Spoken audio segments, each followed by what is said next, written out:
Dry ice का धुआं, camera lights और हजारों युवाओं की भीड़। जैसे ही एंकर ने मंच से कहा, स्वागत कीजिए voice of youth Rahul Gandhi का, पूरा मैदान युवाओं के शोर और नारों से धुआं धुआं हो उठा।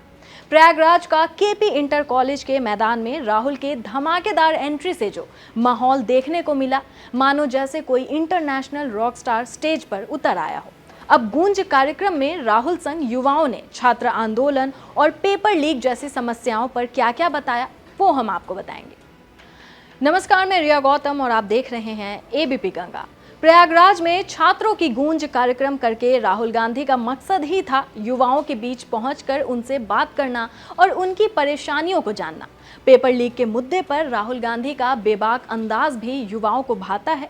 शायद ये भी एक वजह रही होगी कि राहुल गांधी को देखने और सुनने प्रयागराज में इतनी बड़ी भीड़ उमड़ी।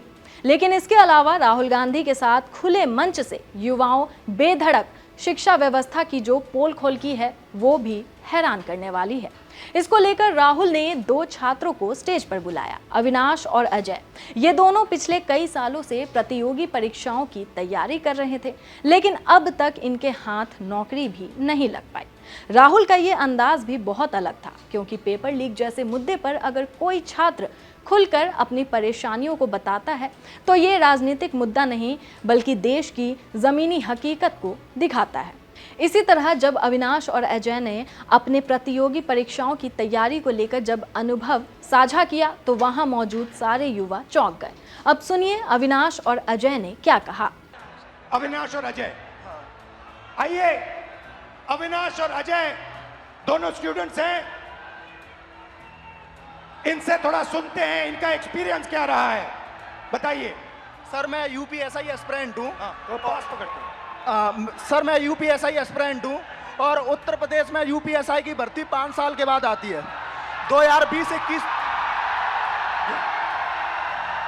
यूपीएसआई की भर्ती 2020-21 में आई थी। इससे पहले तो उसमें व्यापक स्तर पर घोटाला हुआ था। मैं मानता हूँ इस चीज़ को कि वो भारत की एग्जामिनेशन हिस्ट्री का सबसे बड़ा घोटाला था। उसमें सैकड़ों एफआईआर दर्ज हुई, 350 से ज़्यादा फेक एलिमेंट डमी कैंडिडेट पकड़े गए। हमने सैकड़ों इनको प्रूफ दिए, लेकिन इन्होंने भर्ती को पूरा कर दिया।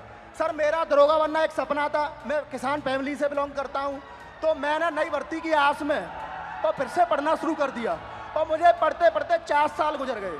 सर 2025 में फिर यूपीएसआई की भर्ती आई और ये चीज़ें 2025 में भी देखने के लिए मिली। सर यूपीएसआई के अंदर स्कोर कार्ड तक रिलीज नहीं करते हैं। मैंने परीक्षा दी है, मुझे ये नहीं पता चल पाता है कि मेरे रॉ मार्क्स कितने हैं और मेरे नॉर्मलाइजेशन मार्क्स कितने हैं, क्योंकि अलग अलग शिफ्ट में पेपर होता है। मार्क्स बढ़ा करके अंदर लेना है और किस अभ्यर्थी को बाहर करना है, ये उत्तर प्रदेश पुलिस का भर्ती बोर्ड तय करता है।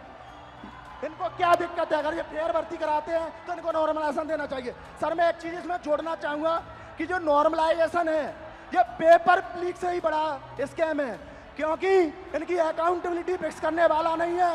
ये नॉर्मलाइजेशन फॉर्मूला जारी नहीं करते हैं, ये शिफ्ट वाइज नॉर्मलाइजेशन डेटा नहीं देते हैं, इनको खुली छूट मिली हुई है।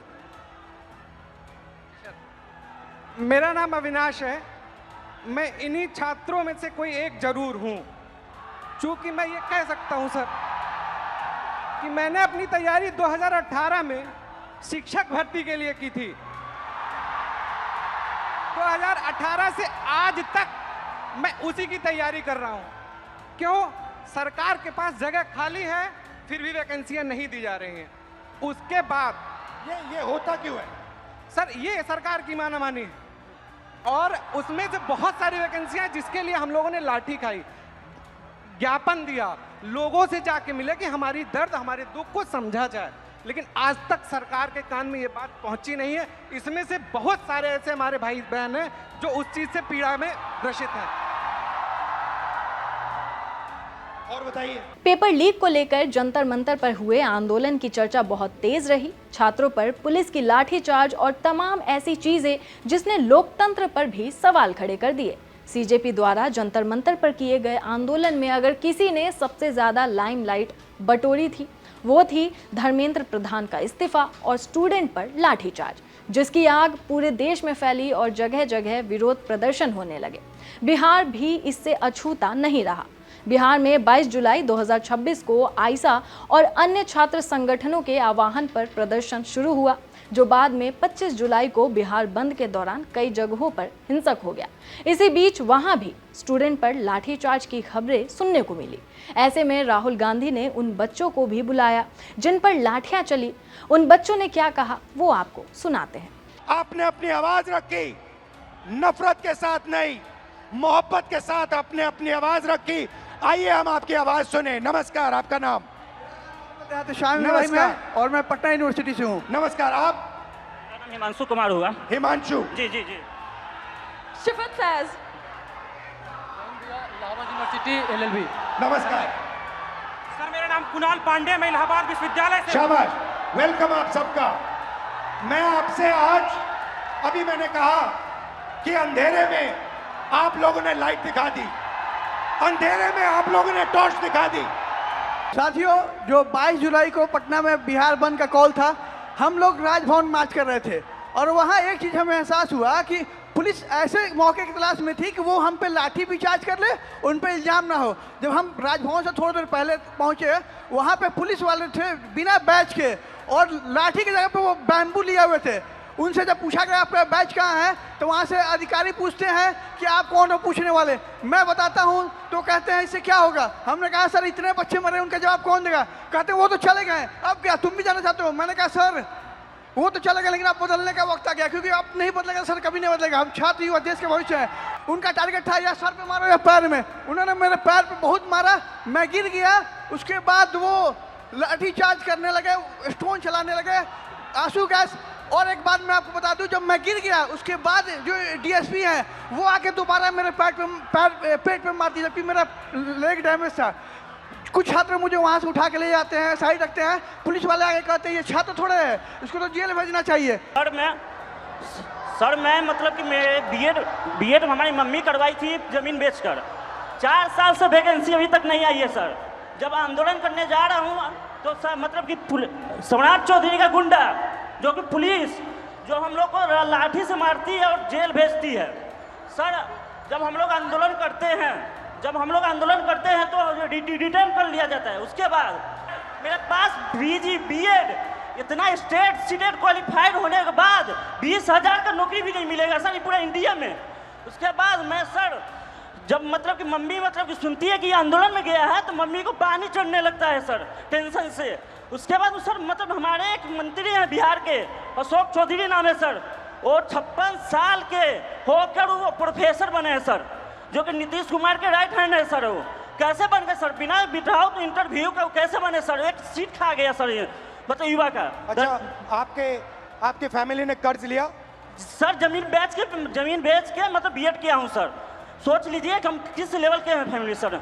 अभी तक 4 साल से वैकेंसी नहीं आई है सर। सोचिए हर महीना सर हम मतलब वैकेंसी डेट निकाला जाता है, लेकिन निकाला मतलब कि वो निकलता नहीं है सर। आज भी सितंबर में एग्जाम का डेट दिया हुआ है, अभी तक फॉर्म नहीं आया है सर। फिर आंदोलन करूंगा, फिर थाना में जमा होऊंगा, लेकिन डरूंगा नहीं सर इस सम्राट चौधरी के गुंडा से। शाबाश शाबाश, बहुत अच्छा बोले। जब 20 तारीख को दिल्ली के जंतर मंतर के प्रोटेस्ट के दौरान पुलिस और गवर्नमेंट के थ्रू स्टूडेंट पर ब्रूटली मारा पीटा गया, उन पर वाटर कैनाल्स फेंके गए, उन पर टीयर गैसेस चार्ज किए गए, उसके खिलाफ 22 जुलाई को पटना में स्टूडेंट्स ने प्रोटेस्ट का कॉल दिया। वहाँ स्टूडेंट्स मौजूद हुए और पीसफुल प्रोटेस्ट उन्होंने स्टार्ट किया।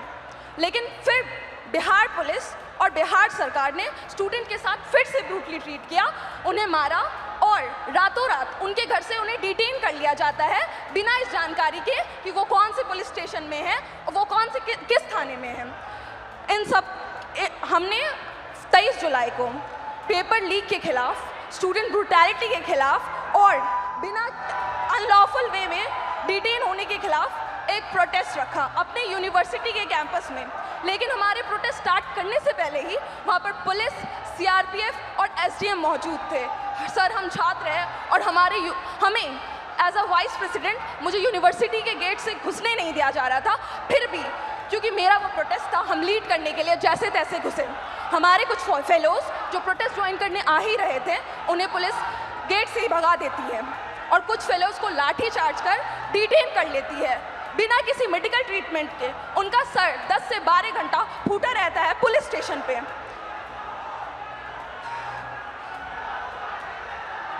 लेकिन Don't worry, relax. लेकिन उस रात हमें छोड़ दिया जाता है। लेकिन अगले सुबह से बिहार की सड़कों पे जो स्टूडेंट प्रोटेस्ट नहीं भी कर रहे थे उन्हें उठा लिया जाता है लाइब्रेरी से, उनके घर से, बिना किसी पुलिस वारंट को। और 25 जुलाई को सिवान में एक 47 फायर किया जाता है, उसमें एक स्टूडेंट की मौत हो जाती है और एक स्टूडेंट हॉस्पिटलाइज रहता है। क्या इसके खिलाफ बिहार सरकार ने अपनी एक आवाज़ नहीं उठाई, ना ही एक बात रखी? तो आपने सुना कि किस तरह छात्रों के साथ मारपीट, लाठीचार्ज की गई।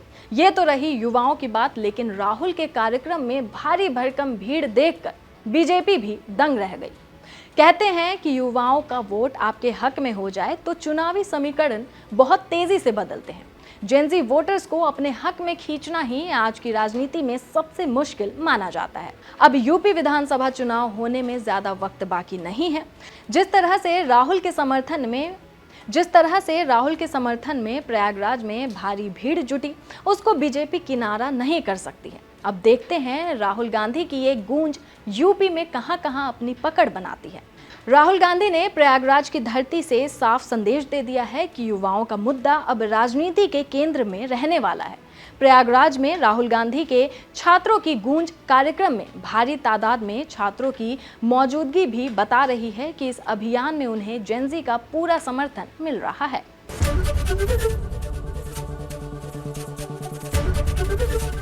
एबीपी गंगा, खबर आपकी, जुबान आपकी।